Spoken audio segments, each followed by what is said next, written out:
Homeopathy की सारी छोटी बड़ी खबरों के लिए कीजिए मेरे चैनल को सब्सक्राइब नाउ का बटन दबा के साथ ही साथ दबा दीजिए बेल आइकन भी। तो चलिए आइए जानते हैं कि आज की न्यूज़ क्या है। डॉक्यूमेंट सीक्वेंस के बारे में मैं आप लोगों को बता दूं कि किस तरीके से डीवी आपका होगा। तो only uploaded document to be submitted, ठीक है। जो भी आपने अपलोड किया है वो सारे डॉक्यूमेंट आपको सबमिट करना है। कोई न्यू डॉक्यूमेंट नहीं चाहिए, लेकिन न्यू डॉक्यूमेंट उनके लिए चाहिए जिनका रजिस्ट्रेशन जो है वो नहीं हो पाया और वो बाद में रजिस्ट्रेशन करवाने की कोशिश कर रहे थे, तो उनका रजिस्ट्रेशन होना चाहिए। ये नोटिस में दिया गया था। एडमिट कार्ड आपका चाहिए, हॉल टिकट जब आपने एडमिट कार्ड अपना सबमिट किया था, और आपको एक एडमिट कार्ड वहीं जहाँ पे आप सेंटर में थे वहीं से दिया गया था। वो कैंडिडेट कॉपी उसमें लिखा रहेगा, वो सीबीटी वाला एग्ज़ाम का जो एडमिट कार्ड है वो चाहिए। उसके बाद एक ऑनलाइन फिल्ड एप्लीकेशन फॉर्म जो आपने ऑनलाइन फिल किया था एप्लीकेशन फॉर्म, उसका एक कॉपी चाहिए। पासपोर्ट साइज़ 2 कलर फ़ोटोग्राफ चाहिए, ठीक है, जो आपने लगाया था राइट हैंड साइड की तरफ एप्लीकेशन में वैसा ही same to same. ID proof चाहिए, चाहे वो आधार हो, पैन हो, ड्राइविंग लाइसेंस हो, वोटर आईडी हो, पासपोर्ट हो। 10th का मार्कशीट चाहिए, सर्टिफिकेट चाहिए वेरीफाई करने के लिए। आपका बर्थ सर्टिफिकेट, कैंडिडेट का नाम और फादर्स नेम के लिए 10th का मार्कशीट और सर्टिफिकेट दोनों चाहिए। ऑल रिक्वायर्ड क्वालिफ़िकेशन चाहिए, जितना भी क्वालिफ़िकेशन आपका है 10th से लेके 10th है, 12th है, BHMS है, BUMS है, BAMS है, जितना है वो सब चाहिए। उसके साथ आपका जो रजिस्ट्रेशन है, इंटर्नशिप है, वो सब चीज़ चाहिए। अब SC ST सर्टिफिकेट चाहिए जिसमें आपका डोमिसाइल होना चाहिए। EWS है तो डोमिसाइल होना चाहिए। कास्ट सर्टिफिकेट जो भी आप दे रहे हैं BC का, उसमें डोमिसाइल चाहिए। नॉन क्रीमी लेयर का डोमिसाइल चाहिए, ठीक है। और अगर नॉन क्रीमी लेयर जो है 1 साल से ज़्यादा हो गया है तो उसमें एक डिक्लेरेशन भी चाहिए। सर्टिफिकेट ऑफ डिसेबिलिटी, अगर डिसेबल जो भी हैं कैंडिडेट, दिव्यांग हैं, उनके लिए जो उनका सर्टिफिकेट है वो होना चाहिए। अगर आपने फ्रीडम फाइटर के रिजर्वेशन के लिए अप्लाई किया हुआ है तो उसका फ्रीडम फाइटर वाला जो रजिस्ट्रेशन है आप रिजर्वेशन है वो आपको लगाना होगा सर्टिफिकेट। तो इस तरीके से आपको सारे सर्टिफिकेट लगा देने हैं। और ओरिजिनल एफिडेविट, अगर आप देखिए एफिडेविट उनके लिए चाहिए था जिनको ये कहा गया था कि आप रजिस्ट्रेशन नहीं है तो एक कुछ भी वहाँ अपलोड कर सकते हैं, तो वो भी चाहिए, ठीक है, उस टाइम पे। और इस तरीके से सारे डॉक्यूमेंट्स आपके चाहिए। तो मैं आपको ये बता दूं कि अगर आपका रजिस्ट्रेशन यहाँ से नहीं हो पा रहा है, बिहार स्टेट से नहीं हो पा रहा है, तो आपको दिक्कत होगी, क्योंकि यहाँ जो भी आपका डॉक्यूमेंट वेरिफिकेशन करेंगे ना, वो बिल्कुल नहीं देखेंगे कि आपका किसी कारणवश रह गया है या आपने अप्लाई किया है वो लोग नहीं कर रहे हैं, इन चीज़ों को वो नहीं मानेंगे, ठीक है। और वो क्योंकि उनको वहाँ रखा गया है कि सिर्फ और सिर्फ डॉक्यूमेंट वेरीफाई करने के लिए कि सारे डॉक्यूमेंट सही हैं कि नहीं। इससे पहले जो एग्ज़ाम आपने BTSC दिया था उसमें डॉक्यूमेंट वेरिफिकेशन इतनी अच्छे से नहीं करते हैं, लेकिन ये जो एग्ज़ाम आपने दिया है इसमें डॉक्यूमेंट वेरिफिकेशन एक एक चीज़ वो लोग ध्यान से देखेंगे। सो बी केयरफुल, ठीक है। जो भी जा रहे हैं उन सभी के लिए मैं कह रही हूँ। और अभी तो काउंसलिंग लिस्ट नहीं आई है, लेकिन बहुत जल्द काउंसलिंग लिस्ट आ जाएगी। 20 तारीख तक काउंसलिंग लिस्ट आने की बात है, मतलब 18 से 20 तारीख के बीच किसी भी दिन आ सकती है। और यहाँ नीचे ये भी लिखा गया है कि आपका जितना भी आपने डॉक्यूमेंट अपलोड किया है, तो खैर जितना भी आपने अपलोड किया है उन सब के बारे में तो मैंने बता ही दिया, वो सारे डॉक्यूमेंट्स यही सारे थे।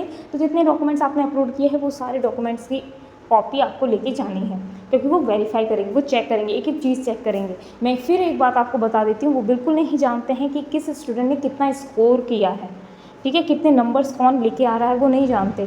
वो बस आपके सर्टिफिकेट्स उनके हाथ में होंगे जो आपने अपलोड किया होगा फॉर्म के टाइम पे, बाकी ये जो लिस्ट है उनके पास होगी। वो बस देखेंगे कि हाँ इतना जितना मांगा जा रहा है डॉक्यूमेंट आपके पास है या नहीं है, बस यही वो वेरीफाई करेंगे, याद रखिएगा। नीचे लिखा गया है कि सभी प्रमाण पत्रों की छाया प्रति, यानी कि जो भी आपने ज़ेरॉक्स करवाया होगा या फ़ोटोकॉपी करवाई होगी, उसमें आप जो है सेल्फ अटेस्टेड करके काउंटर पे प्रस्तुत आपको इस तरीके से करना है, ठीक है। उसके बाद जब ये आप कर देंगे तो आप वहाँ जो बैठे रहेंगे कंप्यूटर में, वो आपसे तीन जो डिस्ट्रिक्ट है उसका नाम पूछेंगे कि आपको किस डिस्ट्रिक्ट में पोस्टिंग चाहिए, वो आपको वहाँ जाके बताना होगा। तो अभी से प्रिपेयर हो लीजिए कि आपको कौन से डिस्ट्रिक्ट में जाना है, क्योंकि जैसे ही लिस्ट आएगी काउंसलिंग की उसके बाद आपको समय बिल्कुल भी नहीं मिलेगा। कुछ ही दिन के बाद आपको जो है काउंसलिंग के लिए बुला लिया जाएगा।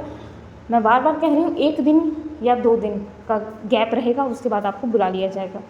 तो ऑल द बेस्ट सभी को। और नेगेटिव कमेंट्स जिन्होंने भी किए हैं उनकी मनोदशा मैं समझ सकती हूँ, क्योंकि वो पास नहीं हुए हैं तो वो कुछ भी लिखेंगे, ठीक है। और एक बात है कि कट ऑफ को लेके जो आप लोग इतना हल्ला मचा के रखे हुए हैं, मैं आपको पहले भी बता दूं कि आप ही लोगों ने कहा था कि कट ऑफ जो है नीचे होना चाहिए, क्योंकि ज़्यादा स्टूडेंट पास ही नहीं हो पा रहे हैं। ये मेरी भाषा नहीं थी, ना मेरी बोली थी कि कट ऑफ जो है वो कम होना चाहिए। तभी कट ऑफ मैं बोल रही हूँ बार बार कि कम नहीं, सेकेंड लिस्ट आने के चांसेस हैं।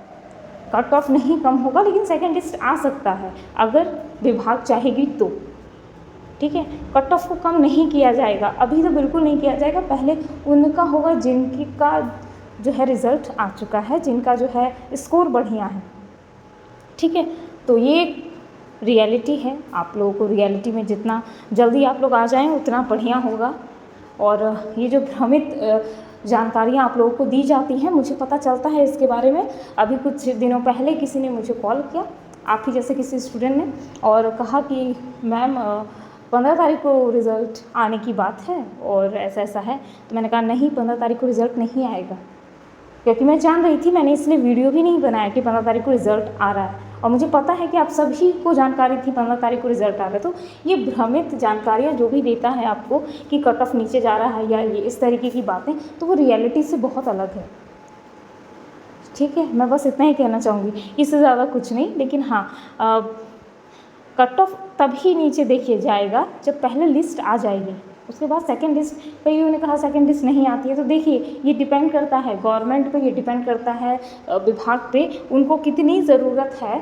क्या उनको लग रहा है कि अभी तुरंत ज़रूरत है उनको, तो वो सेकंड लिस्ट लाते हैं, ठीक है। बहुत सारी अभी वैकेंसीज गई हैं जिसमें सेकंड लिस्ट आया है। तो प्रश्न पूछा था CHO और NHM को लेके, है ना। CHO भी हेल्थ ऑफिसर ही कहलाएंगे, मैं आप लोगों को बता दूं। उनको नर्सिंग स्टाफ नहीं कहेंगे आप, ठीक है, उनको CHO कहेंगे, राइट, यानी कम्युनिटी हेल्थ ऑफिसर। और आपकी भी बहाली अगर होती तो आपको डॉक्टर नहीं कहा जाता, आपको मेडिकल ऑफिसर नहीं कहा जाता, आपको हेल्थ ऑफिसर कहा जाता, अगर आपका CHO में बहाली होती तो हमेशा याद रखिए कि जो मैं चीज़ें बता रही हूँ वो ऐसे ही नहीं बता रही हूँ, मुझे पता है कि ऐसी चीज़ें होती हैं तो मैं बता रही हूँ। कुछ समय पहले ये भी कहा गया कि मेरिट लिस्ट तुरंत आ जाता है, मेरिट लिस्ट आएगा उसके बाद ही आपका जो है काउंसलिंग होता है। ऐसा नहीं है, मैंने ये भी बात आपको पहले भी क्लियर की थी कि आपका कभी भी मेरिट लिस्ट रैंक वाइज नहीं दिया जाएगा काउंसलिंग से पहले, क्योंकि काउंसलिंग जो करवाते हैं उनके पास काउंसलिंग लिस्ट होती है और वो बिल्कुल भी नहीं जानते हैं कि किस स्टूडेंट को कितना नंबर मिल रहा है, किस स्टूडेंट को क्या है क्या नहीं है, किसने कितने नंबर्स लाए हैं, कुछ नहीं पता होता उनको, राइट। क्योंकि वो अनफेयर ना करें, इसके लिए उन्हें नहीं बताया जाता। और रजिस्ट्रेशन के हिसाब से आपने जैसे रजिस्ट्रेशन किया हुआ है उसी हिसाब से आपका नाम वहाँ पे रहेगा। आपने ऑनलाइन फॉर्म जिस टाइप से जिस दिन से भरी है उसी में आपका लिखा रहेगा, रजिस्ट्रेशन या एप्लीकेशन फॉर्म नंबर जो रहता है उसी हिसाब से आपको बुलाया जाता है और उसी हिसाब से आपकी सारी ये की जाती है। रही बात अभी जो मैंने कहा CHO की, तो देखिए CHO वाले में मैं इसलिए आपको बता रही थी, CHO का हर एक चीज़ बता रही हूँ क्योंकि CHO जब हुआ एग्ज़ाम तो 4500 टोटल सीट जो थे वो वैकेंट थे और उसी पे वैकेंसी आई थी, राइट, 4500 पे।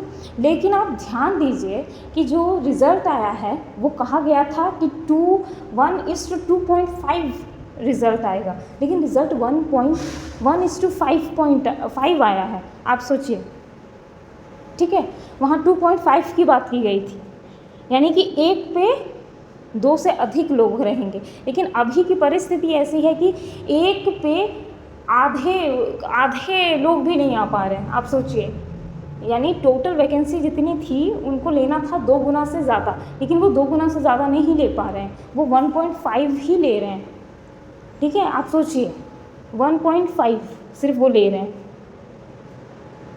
राइट। तो आप सोचिए कि कितना डिफरेंस है।